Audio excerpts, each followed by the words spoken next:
कहा कि डीएनए में अगर आप नाइट्रोजीनियस बेसिस की बात करते हो तो कौन कौन से हैं बच्चों? ये देखो, ये सारे क्या हैं?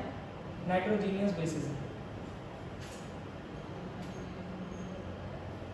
ये सारे नाइट्रोजीनियस बेसिस हैं।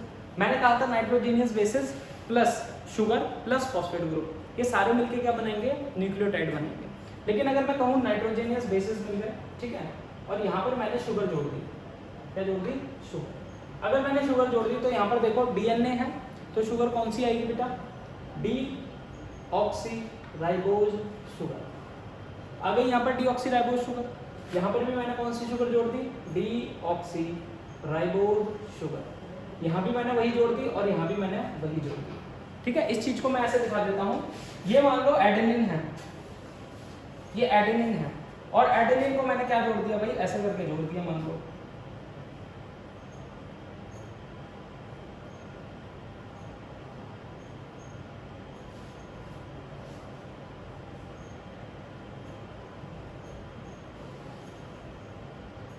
ये देखो जरा, आपको बताया था मैंने, ये पहला पोजीशन हो गई कार्बन की, ये दूसरी हो गई, ये तीसरी हो गई, ये चौथी हो गई और ये पांचवी हो गई।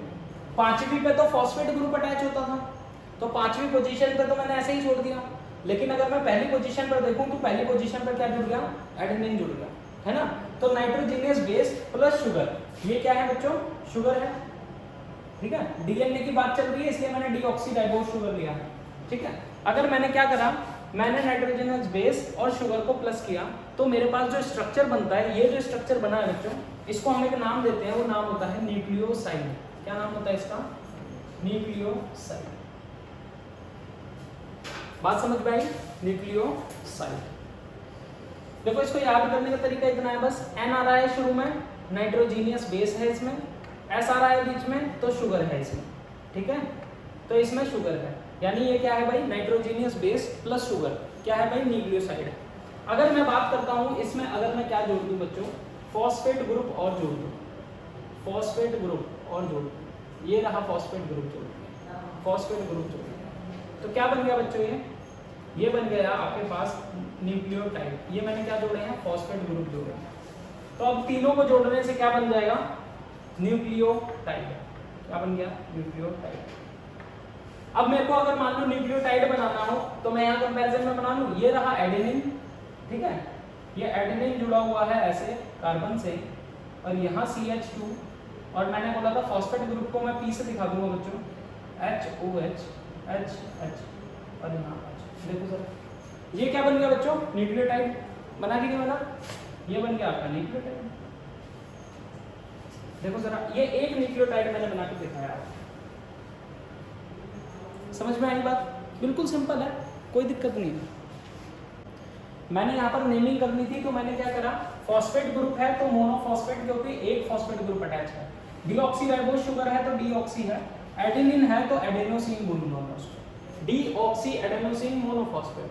तो ग्वानिन वाले का नाम क्या हो जाएगा? डीऑक्सीगोनोसिन मोनोफॉस्फेट, ठीक है।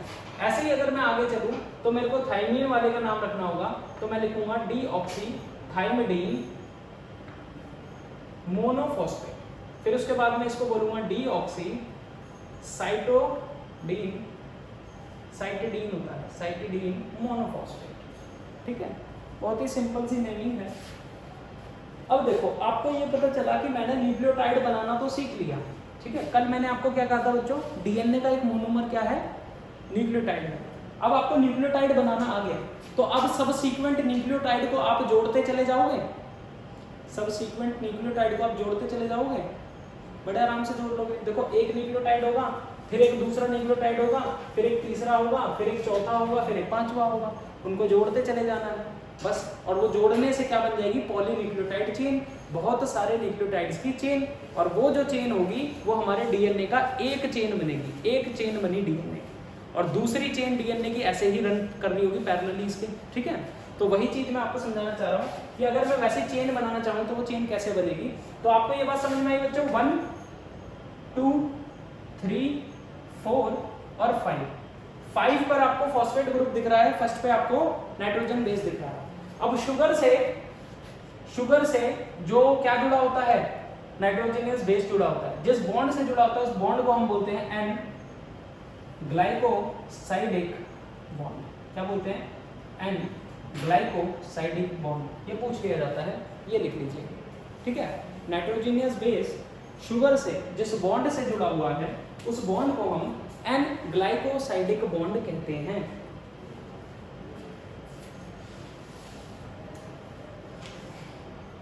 इसको ध्यान से सुनना और समझना। मैंने कहा बच्चों अगर मैं ऐसे शुगर बना लूं, ये मैंने शुगर बना ली, ये रही शुगर, और ये रहा मान लो पहले कार्बन पर एडेनिन, और यहाँ पर HH, यहाँ पर HOH, और यहाँ पर H, और यहाँ CH2, और ये P, ये फॉस्फेट ग्रुप, क्लियर है, ये फॉस्फेट ग्रुप, ये इसका 5' एंड है, क्या है बच्चों ये 5' एंड है, ठीक है।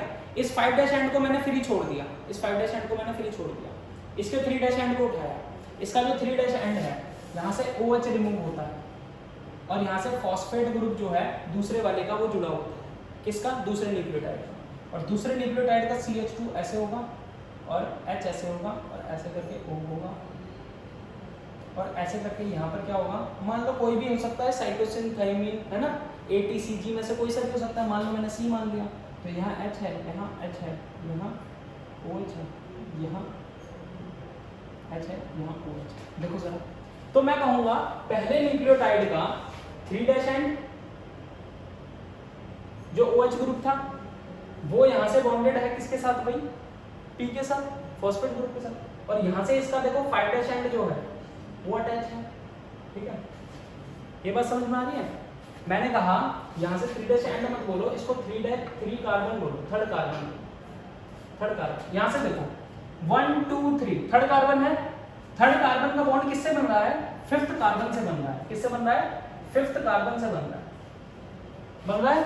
और इस बॉन्ड को, जो बॉन्ड्स दो न्यूक्लियोटाइड को आपस में जोड़ रहे हैं, इनको हम क्या बोलते हैं, फॉस्फोडाइएस्टर बॉन्ड, क्या बोलेंगे, फॉस्फोडाइएस्टर बॉन्ड।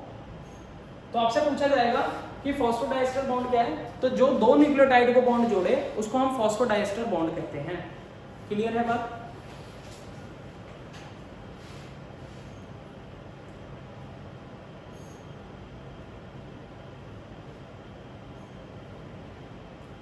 दूसरी चीज देखो, ये पहला न्यूक्लियोटाइड है, ये दूसरा न्यूक्लियोटाइड है, ऐसे ही तीसरा न्यूक्लियोटाइड होगा। अब तीसरे को कैसे ज्वाइन करूंगा, एक बार देख लो इधर, एक बार इधर देख लो, तीसरे को बेटा कैसे ज्वाइन करूंगा, ये OH है तो यहाँ से क्या होगा, एक फॉस्फेट ग्रुप होगा, और ये फॉस्फेट ग्रुप किसके साथ होगा, मान लो मैंने ऐसे बना लिया, ऐसे कर लो, ये CH2 हो गया और ये O हो गया, और फिर यहाँ पर मान लो दोबारा से एडेनिन आ गया, यहाँ पर ऐसे ऐसे और ऐसे, देखो जरा सिंपल है। तो पहला, दूसरा, तीसरा न्यूक्लियोटाइड, ये बेटा तीसरा न्यूक्लियोटाइड हो गया कि नहीं हो गया। तो ऐसे ही सबसीक्वेंट न्यूक्लियोटाइड ऐड होते चले जाएंगे, और ऐसे ही जब ऐड होते चले जाएंगे तो मैं इसका नाम क्या दूंगा, poly nucleotide chain, poly nucleotide chain. अब ऐसी चेन बन गई जिसमें बहुत सारे क्या है बच्चों, न्यूक्लियोटाइड है। ये न्यूक्लियोटाइड हो गया, और पॉली का मतलब बहुत सारे।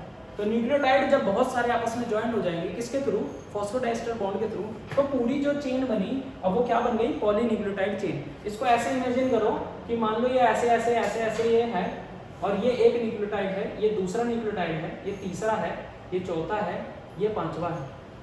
बात समझ में आई, सिंपल है। चलो अब इसके आगे चलता हूं मैं। अगर मैंने ऐसे बोला तो मुझे एक चीज और दिखाई दे रही है इसके साथ साथ मेरे को ये दिखाई दे रहा है कि अगर मैं इस पहले न्यूक्लियोटाइड का 5' एंड देखूं, 5' एंड का मतलब होता है यहाँ पर जो 5th कार्बन है, अगर मैं उसको देखूं तो इसको मैं इस पूरी चेन का 5' एंड बोल देता हूँ, ठीक है। तो मैंने कहा यहाँ पर देखो फॉस्फेट ग्रुप फ्री है, तो मैंने बोला ये वाला जो एंड है इसको मैं बोलूंगा 5' एंड फॉस्फेट ग्रुप, ठीक है भाई। यहाँ पर मैं बोलूंगा फॉस्फेट ग्रुप फ्री है 5' एंड पर, 5' एंड है, फॉस्फेट ग्रुप फ्री है, तो मैंने बोला 5' एंड है चेन का 5' एंड। और ऐसे ऐसे ऐसे ऐसे जब भी आओगे तो देखो इसका 5' एंड फ्री है, तो 3' एंड इसके अगले 5' से अटैच है, फिर इसका 3' 5' से अटैच है, फिर एक न्यूक्लियोटाइड लास्ट वाला जो होगा वो हमेशा कुछ इस तरीके से दिखाई देगा, तो उसका 3' एंड फ्री होगा। तो मैंने कहा यहाँ पर 3' OH एंड फ्री होगा, 3' OH एंड फ्री होगा। तो इसकी पोलैरिटी अगर मैं बोलूं, पोलैरिटी बच्चों क्या होगी, अगर मैं ऊपर से नीचे आता हूँ तो 5 डैश से 3 डैश होगी, सिंपल सी बात है। क्या होगी बच्चों, 5 डैश से 3 डैश। मैं ऐसे लिखवा देता हूँ, ऐसे अगर मैं आता हूँ तो मुझे मिलता है 5 डैश इधर और 3 डैश इधर। देखो सर सिंपल है, बात क्लियर हुई सबको। चलो अगर इतनी चीज क्लियर है तो आपको दूसरी चीज भी बिल्कुल आसानी से समझ में आएगी। जैसे ये एक चेन बनी जिसका 5 डैश एंड इधर है, 3 डैश एंड इधर है, ठीक है।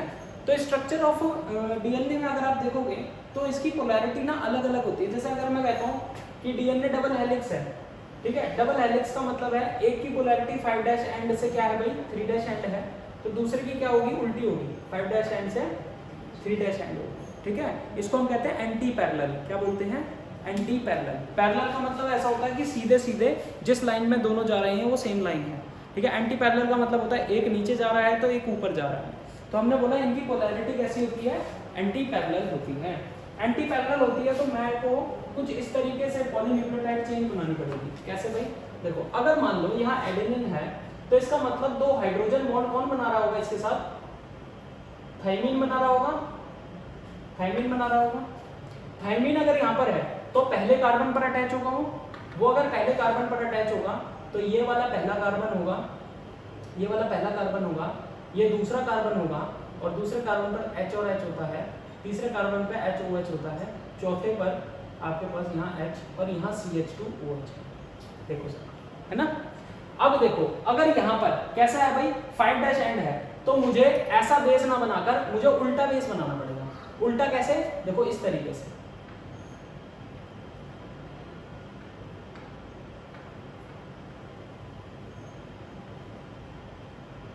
ठीक है, ये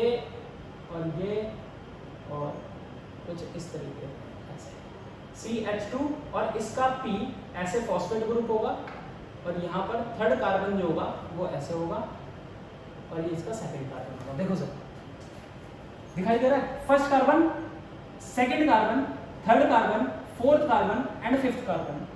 फिफ्थ कार्बन का फॉस्फेट ग्रुप ये रहा जो अटैच होगा किसके साथ, थर्ड OH के साथ अगले न्यूक्लियोटाइड के। लेकिन यहाँ पर 3 डैश एंड फ्री हो गया, तो मैंने बोला 3 डैश एंड OH फ्री, तो ये वाला एंड कैसा हो गया, 3 डैश एंड हो गया। देखो उसका 5 डैश एंड है ऊपर, इसका 3 डैश एंड है, कोई दिक्कत। और एडेनिन ने कॉरेस्पॉन्डिंग कॉम्प्लीमेंट्री बॉन्ड बनाया थाइमिन के साथ, 2 हाइड्रोजन बॉन्ड बनाता है एडेनिन थाइमिन के साथ, तो 2 हाइड्रोजन बॉन्ड मैंने दिखा दिया। उसके बाद अगर इसका ये 5वां कार्बन था तो ये बॉन्ड किसके साथ बना रहा होगा बच्चे, बॉन्ड किसके साथ बना रहा होगा, थर्ड कार्बन के साथ बना रहा होगा, थर्ड कार्बन के साथ बना रहा होगा। तो ये थर्ड कार्बन अगर मैं ऐसे बनाऊं तो समझ में आ रहा है कुछ। और यहाँ पर क्या होगा भाई, ये फर्स्ट कार्बन है तो यहाँ पर क्या होगी, एक नाइट्रोजन बेस, साइटोसिन है तो गुआनोसिन होगी, और ये देखो आगे बात समझ। तो ये पहला कार्बन, ये दूसरा कार्बन, ये तीसरा कार्बन जिसने बॉन्ड बना लिया पिछले के साथ 5वें से, और फिर यहाँ पर ये 5वां कार्बन, इसका फिर फॉस्फेट ग्रुप ऐसा, ठीक है। और फिर मैं तीसरा बनाऊं तो देखो तीसरा कैसे बनेगा, ये आ गई इसकी तीसरा कार्बन, और ऐसे ऐसे ऐसे और ऐसे, ये इसका फिर दोबारा से 5वां कार्बन, ठीक है। और यहाँ पर आपके पास H, और ये आपके पास H एंड H, और यहाँ पर आपके पास फिर दोबारा से एक बेस जुड़ा होगा, और उस बेस को हम बोलेंगे एडेनिन है यहाँ तो यह थाइमिन होगा, और थाइमिन इससे डबल बॉन्ड से जुड़ा होगा। क्लियर है, अभी ऐसे डबल बॉन्ड से जुड़ा है। अब मेरे को एक बात समझ में आ रही है कि अगर यहाँ 3 डैश एंड फ्री है तो मुझे यहाँ पर क्या मिल रहा है, 5 डैश एंड फ्री मिल रहा है। देखो जरा 5 डैश एंड फ्री, तो मैं कहूँगा इसकी पोलैरिटी अगर 5 डैश से 3 डैश एंड ऐसे है तो इसकी पोलैरिटी कैसे है, ऐसे 5 डैश एंड से 3 डैश एंड ऐसे, ठीक है। तो एक ऐसे है तो एक ऐसे है, ठीक है। ये बात समझ में आई। तो इनकी पोलैरिटी कैसी है, ऐसी है, और इसकी पोलैरिटी कैसी है, ऐसी है। बात समझ में आई। तो ये है स्ट्रक्चर ऑफ डीएनए। जैसे न्यूक्लियोटाइड ने चेन्स बनाई, एक पॉलीन्यूक्लियोटाइड ने चेन बनाई ये रही, दूसरे पॉलीन्यूक्लियोटाइड चेन ने ऐसे बनाई, और इनके बीच में जो बेसेस थे उन्होंने क्या बना लिया बच्चों, कॉम्प्लीमेंट्री के हिसाब से बेस पेयरिंग कर दी। इसको हम क्या बोलते हैं बच्चों, बेस पेयरिंग, ठीक है। ये क्या है? बेस पेयर है। ए और टी आपस में ये क्या कहलाएंगे? बेस पेयर कहलाएंगे, बेस के पेयर हैं, ठीक है, जो आपस में बॉन्ड बना रहे हैं। तो आपको स्ट्रक्चर ऑफ डीएनए समझ में आया बच्चों? अब स्ट्रक्चर ऑफ डीएनए में ये कहा जाता है कि जो बैकबोन है, बैकबोन पूरे डीएनए की, वो किससे बनी होती है बच्चों? शुगर से और फॉस्फेट ग्रुप से, ठीक है, शुगर से और फॉस्फेट ग्रुप से, ठीक है। अगर मैं बैकबोन की बात करूं तो बैकबोन किसकी बनी हुई है? शुगर और फॉस्फेट से। ये देखो, ये पूरी शुगर के मॉलिक्यूल्स हैं और इसके साथ फॉस्फेट ग्रुप अटैच है। तो ये पूरी की पूरी जो लेयरिंग है, ये पीछे जो बैकबोन बन रही है, ये बैकबोन किसकी बन रही है बच्चों? शुगर की और फॉस्फेट की। और इसमें से प्रोजेक्ट हो रहे हैं कौन? एडेनिन और थाइमिन बॉन्ड बनाने के लिए, गुआनोसिन और साइटोसिन बॉन्ड बनाने के लिए, साइटोसिन गुआनोसिन बॉन्ड बनाने के लिए। बात समझ में आई? इसमें से प्रोजेक्ट आउट हो रहे हैं, ठीक है। तो हम बोलते हैं यहाँ से प्रोजेक्ट आउट कौन हो रहे हैं? बेसेस। प्रोजेक्ट आउट कौन हो रहे हैं? बेसेस। क्लियर है ये बात? ठीक है। अब बताओ मेरे को, बेसिक से लेके बिल्कुल हाई लेवल तक ले गया मैं, बेसिक से लेके बिल्कुल स्ट्रक्चर का एक एक एच, एक एक OH तोड़ के बता दिया मैंने। तो बताओ कोई दिक्कत है? नहीं है ना? बिल्कुल आसान तरीका है। अब इससे मैं कह सकता हूं कि जब मॉरिस विल्किंस, दो साइंटिस्ट थे, मैं कहाँ लिखूं? वहां लिख देता हूं। सर ऐसा जरूरी है कि जैसे कि एक चीज में ए और सी। देखो, दो साइंटिस्ट थे बच्चों, एक का नाम था मॉरिस विल्किंस और दूसरे का नाम था रोजलिंड फ्रैंकलिन। ये बेटा एक रोजलिंड वाला नाम चेक करना, क्रॉस चेक करना स्ट्रक्चर ऑफ डीएनए में। रोजलिंड होगा, क्या है बताना? ए हाँ, रोजलिंड फ्रैंकलिन, ठीक है। दो साइंटिस्ट थे, Wilkin and Franklin, Wilkins and Franklin बोल देते हैं, ठीक है। इन्होंने क्या करा? एक्सरे डिफ्रैक्शन का पैटर्न पढ़ा। They studies x ray diffraction pattern of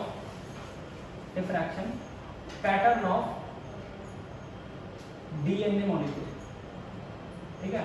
उन्होंने डीएनए मॉलिक्यूल से होने वाले एक्सरे डिफ्रैक्शन पैटर्न को पढ़ा। अच्छा, डिफ्रैक्शन पता है किसी किसी बच्चे को?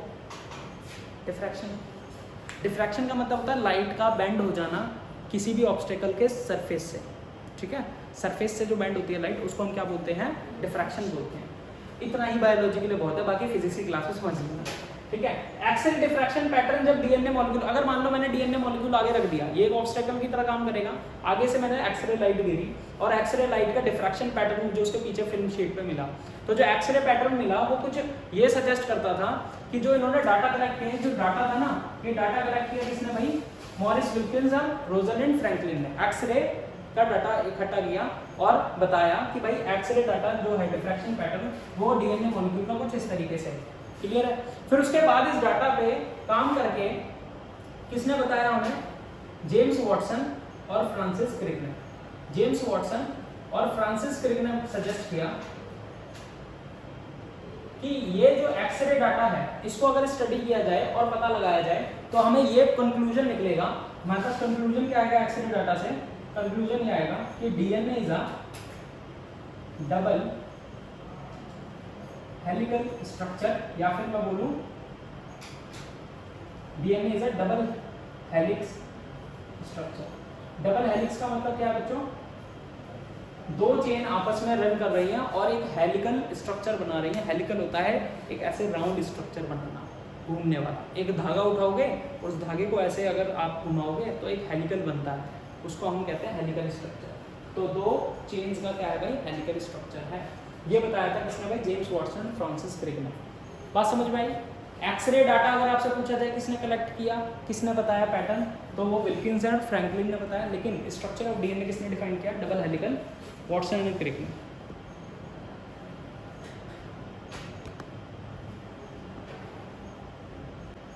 देखो भाई, डीएनए का डबल हेलिकल स्ट्रक्चर अगर मैं दिखाऊं तो ऐसे दिखेगा। एक हेलिकल स्ट्रक्चर अगर मैं बोलूं, एक हेलिक्स की जो पिच है वो लगभग कितनी है? 3.4 नैनोमीटर है, ठीक है। टू बेस पेयर्स के बीच में जो पिच है, दो बेस पेयर्स के बीच में जो पिच है वो 3.4 नैनोमीटर है और लगभग 10 बेस पेयर्स हैं। इसका अंदाजा आप कैसे लगा सकते हो? देखो मान लो अगर दो बेस पेयर्स के बीच में कितनी पिच है? 0.34 नैनोमीटर है ना, 0.34 नैनोमीटर है। अगर 10 बेस पेयर्स हैं तो 10 बेस पेयर्स के बीच में टोटल जो स्पेस हो जाएगा वो कितना हो जाएगा, देखो ऐसे हो जाएगा, ये कट गया और कितना आ जाएगा 3.4 नैनोमीटर। तो वो पूरे हेलिकल का क्या होगा, पिच होगा नहीं होगा, क्योंकि एक हेलिक्स में 10 बेस पेयर्स हैं। ठीक है, तो ये डाटा मैच कर जाएगा। फिर दूसरी चीज आपसे पूछना है डायमीटर ऑफ डीएनए, तो 2 नैनोमीटर। ठीक है, 2 नैनोमीटर।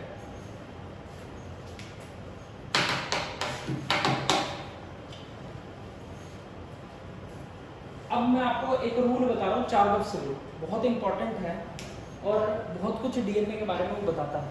ठीक है, चार्गफ रूल जो है वो हमें ये बताता है कि जो बेस पेयरिंग्स आपने की है ना, उस बेस पेयरिंग्स में क्या चीज फॉलो हो रही है। जो आप बेस पेयरिंग कर रहे हो तो आपने कहा कि एडेनिन जो है वो 2 बॉन्ड्स के साथ थाइमिन से अटैच है, यही बोल रहे थे आप। फिर आपने कहा गुआनोसिन जो है वो 3 हाइड्रोजन बॉन्ड के साथ साइटोसिन से अटैच है, और इसका वाइस वर्स में कह दूं, वाइस वर्स का मतलब क्या होगा, ये इसके साथ ये इसके साथ ऐसे ही अटैच है ना। जब एडेनिन थाइमिन के साथ 2 बॉन्ड से अटैच है, थाइमिन भी एडेनिन के साथ 2 बॉन्ड से अटैच है। तो मैंने कहा मैं इसको ऐसे लिख सकता हूँ, A double bond T, C double bond G, triple bond G, ATCG, ऐसे याद रखो ATCG। तो इन्होंने कहा, मान लो चार्गफ रूल ने बताया कि ये तो प्योरीन है, ठीक है, एडेनिन और गुआनिन क्या थे, प्योरीन थे। और फिर अगर मैं क्या बात करूं, साइटोसिन और थाइमिन, साइटोसिन और थाइमिन, और इसी में यूरेसिल आता है, तो ये क्या हो जाते हैं, पिरिमिडीन हो जाते हैं, ये पिरिमिडीन कहलाएंगे।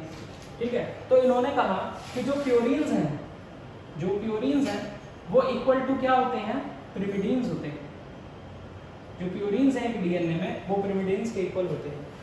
अब देखो प्योरीन्स कितने होंगे, A+G है ना, A+G, और पिरिमिडीन्स कितने होंगे बच्चों, T+C, होंगे नहीं होंगे, यही होगा। तो इसका मतलब इन्होंने क्या किया, A+G का सम T+C के इक्वल होगा, सिंपल सी बात है। तो purines is equals to the pyrimidine, the amount of purine in a DNA is equal to the amount of pyrimidine. तो यही चीज मैं अगर ऐसे सॉल्व करूं तो A+G जो होगा वो T+C के इक्वल होगा, बिल्कुल होगा। अगर मैं ये कहता हूं, मान लो कि A बटे में T कर दूं, A बटे में T कर दूं, इसका मतलब जितने A हैं उतने ही T होंगे, सिंपल सी बात है, जितना A उतना T। तो मैं कह सकता हूं कि इसका जो रेशियो आएगा, इसका जो रेशियो आएगा वो किसके इक्वल होगा भाई, C बटे में G के, C बटे में G के, और ये इक्वल टू क्या आएगा, ये इक्वल टू 1 आएगा। ठीक है, ये वाली चीज एक मिनट रुकना, ये वाली चीज मत लिखो, फ्रैक्शन वाली रुक जाओ, फ्रैक्शन वाली में कोई दिक्कत है, आप इतनी चीज लिख लो पहले, फ्रैक्शन वाली छोड़ो, इतनी चीज लिखो। पिरिमिडीन की अमाउंट जो है प्योरीन के इक्वल है, इसका मतलब A+G की अमाउंट T+C के इक्वल है। प्योरीन और पिरिमिडीन याद रखना, अगर इसमें कंफ्यूजन हुई तो फिर A+C और G+C वो वाला फंडा भूल जाओ। ठीक है, इसको हम कहते हैं क्या भाई, चार्गफ रूल।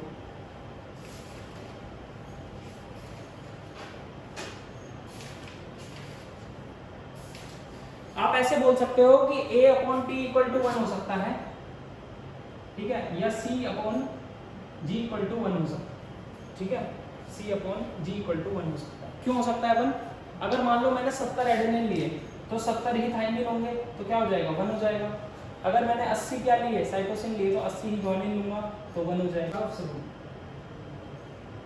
चार्गफ ने दिया था डीएनए को लेकर, बेस पेयरिंग्स को लेकर उन्होंने ये रूल दिया था। इन्होंने एक क्वेश्चन मान लो ऐसा आ जाए, out of the percentage of bases present in DNA, out of the percentage in bases और percentage of bases in DNA molecule, मैंने बोला 70% are purines, find the amount of guanosine, guanosine की परसेंटेज की amount बतानी है, बता सकते हो, बता सकते हो, बताओ जरा। 35 तो हो नहीं सकती बेटा, 100% तो पूरी अमाउंट होती है, उसमें से इन्होंने बोला 70% प्योरीन है, 70% प्योरीन है, तो pyrimidine कितना होगा? pyrimidine 30% होगा, और 30% में pyrimidine में क्या क्या आता है बच्चों? एक मिनट। अगर मैंने C और T बोल दिया तो ये क्वेश्चन ही गलत हो जाएगा, क्योंकि प्योरीन और pyrimidine की मात्रा कैसे मैं अलग अलग कर सकता, फिर तो गलत हो जाएगा। रुक जाओ, क्वेश्चन गलत हो गया। ऐसे कर लो, पहले सिंपल से स्टार्ट कर लो। सिंपल ले लो, इन DNA molecule,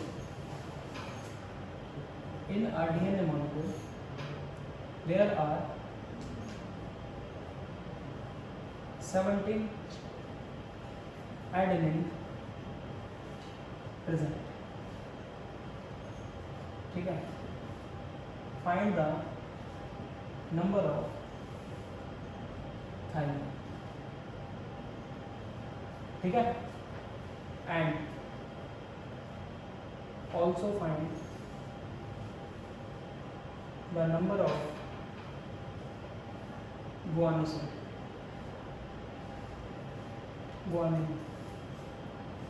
ये निकालो।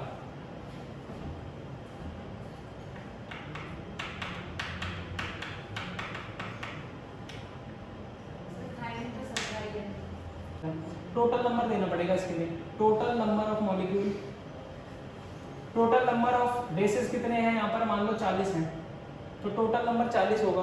टोटल नंबर 40 हो गए तो 17 + 17 माइनस करोगे तो मेरे पास कितने बचेंगे? 6 बचेंगे। अब 6 में से 3 ग्वानिन होंगे और 3 क्या होंगे? साइटोसिन होंगे। बात समझ में आई? देखो 40 बेसिस है, 17 थाइमिन देती है और 17 एडेनिन देती है, तो 34 हो गए, 6 बच गए। अब 6 बचे तो साइटोसिन और क्या होंगे? अब देखो वो वाला जो क्वेश्चन था ना, वो देखो ऐसे होगा। उस वाले क्वेश्चन को समझाने के लिए पहले मेरे को ये समझाना होता है, ये मैंने समझा दिया। अब देखो